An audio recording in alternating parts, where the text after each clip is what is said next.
Assalamualaikum warahmatullahi wabarakatuh. Bagaimana kabarnya hari ini anak-anak?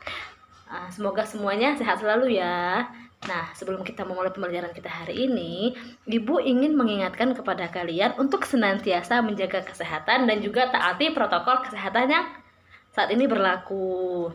Nah, baiklah, Ibu harap pertemuan kita kali ini semua mahasiswa, semua anak-anak hadir ya. Nah, sebelum kita memulai pembelajaran, ada baiknya kita berdoa menurut agama dan kepercayaan kita masing-masing. Berdoa dipersilahkan.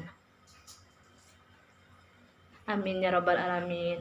Semoga apa yang kita pelajari hari ini dapat dipelajari dengan baik dan berguna untuk kita di masa mendatang.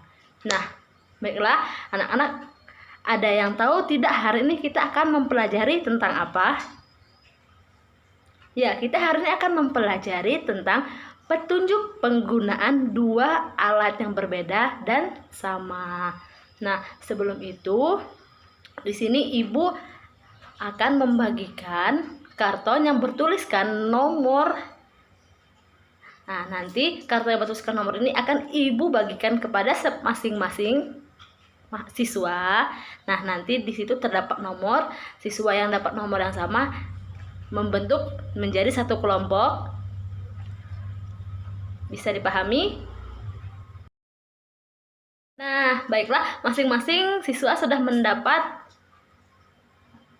nomor ya. Nah, dan sudah membentuk kelompoknya masing-masing. Di sini Ibu akan membagikan lembaran berupa gambar dan juga teks langkah-langkah dalam petunjuk menggunakan pompa udara. Nah, nanti setiap kelompok akan Ibu bagikan satu lembar gambar dan juga satu lembar teks penggunaannya. Nah, setiap kelompok sudah mendapatkan teksnya. Di sini Ibu ingin bertanya, apa yang kalian ketahui tentang pompa angin itu sendiri? Apa itu pompa angin? Ada yang tahu? Ya, pompa angin itu yang biasanya kita gunakan untuk memompa ban motor seperti ban motor, ban sepeda, dan juga ban mobil. Atau biasanya juga memompa balon juga bisa. Nah, selain itu, ada yang tahu apa saja langkah-langkah dalam menggunakan pompa udara? Silahkan. Nah, langkah-langkah dalam menggunakan pompa udara yaitu yang pertama yaitu masukkan ujung selang pompa angin ke dalam lubang ban sepeda ataupun ban motor yang kurang anginnya. Kemudian langkah yang kedua itu injaklah penahan keseimbangan agar pompa tetap dalam posisi berdiri.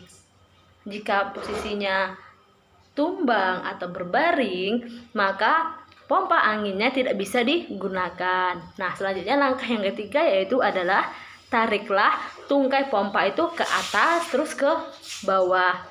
Lakukan berulang sampai roda atau ban sepeda yang ingin diisi angin terisi dengan cepat dan juga penuh. Nah, bagaimana anak-anak, bisa dipahami? Nah, jika bisa dipahami, coba tuliskan langkah-langkahnya di kertas yang sudah Ibu bagikan tadi. Tuliskan di bawahnya nama kelompok dan juga nama langkah-langkahnya. Bisa dipahami?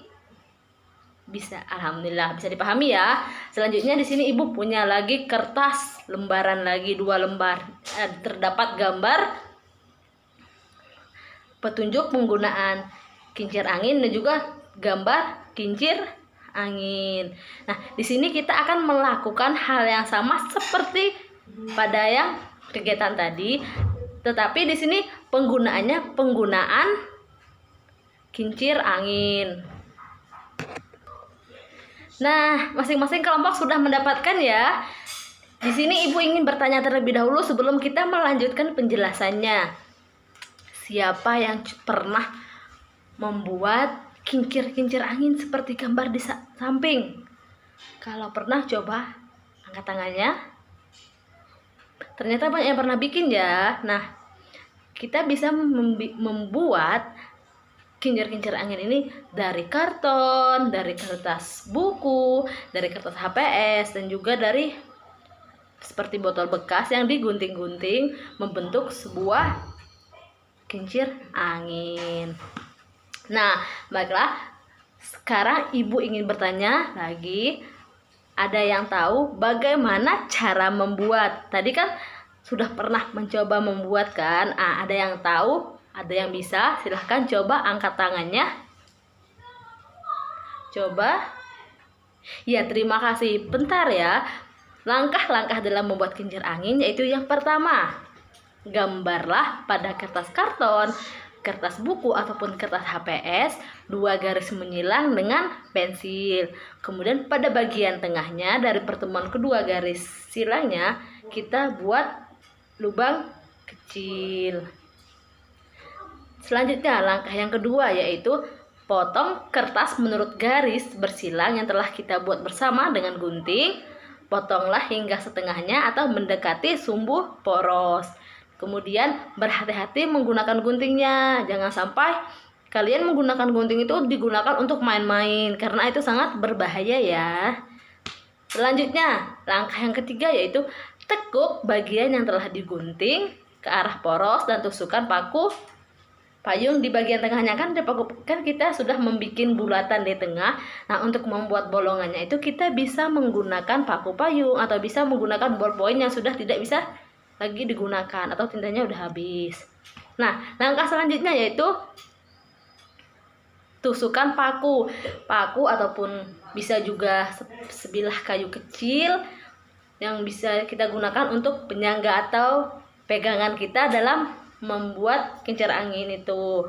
Nah, selanjutnya pasang kincir angin itu di depan rumah biar kincir angin yang sudah kita buat itu bisa ditiup oleh angin. Nah, dengan itu juga kita bisa mengetahui angin pada hari itu berhembus dengan kencang atau tidak. Nah, baiklah anak-anak, bisa dipahami? Bisa dipahami ya? Nah, Ibu harap tadi penggunaan pompa angin dan juga penggunaan dalam pembuatan kincir angin siswa tidak lupa ya.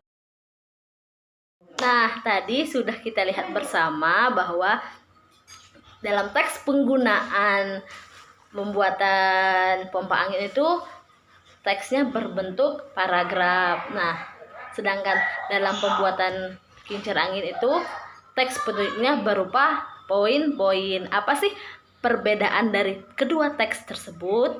Nah, dalam teks paragraf itu tidak menggunakan bullets atau numbering atau poin-poin. Diawali kalimat pengguna kata penghubung seperti lalu, kemudian, dan juga selanjutnya. Nah, sedangkan untuk teks yang berbentuk poin-poin seperti penggunaan pembuatan kincir angin tadi itu biasanya disajikan menggunakan nomor. Biasanya kita bikin poin 1 titik apa, 2 titik apa. Nah, selanjutnya itu tidak menggunakan kata penghubung seperti yang terdapat dalam paragraf. Biasanya itu jika kita membuat dalam poin-poin, maka kita tidak perlu menggunakan kata penghubung. Kita hanya menuliskan poin-poin yang akan kita gunakan. Anak-anak, tadi kita sudah mempelajari tentang petunjuk penggunaan teks, pembuatan pompa angin dan juga kincir angin. Nah, semoga pembelajaran kita hari ini bisa bermanfaat untuk kita semua, dan Ibu harap apa yang kita pelajari hari ini dapat bermanfaat ya dan tidak dilupakan. Nah, Ibu akhiri, wassalamualaikum warahmatullahi wabarakatuh.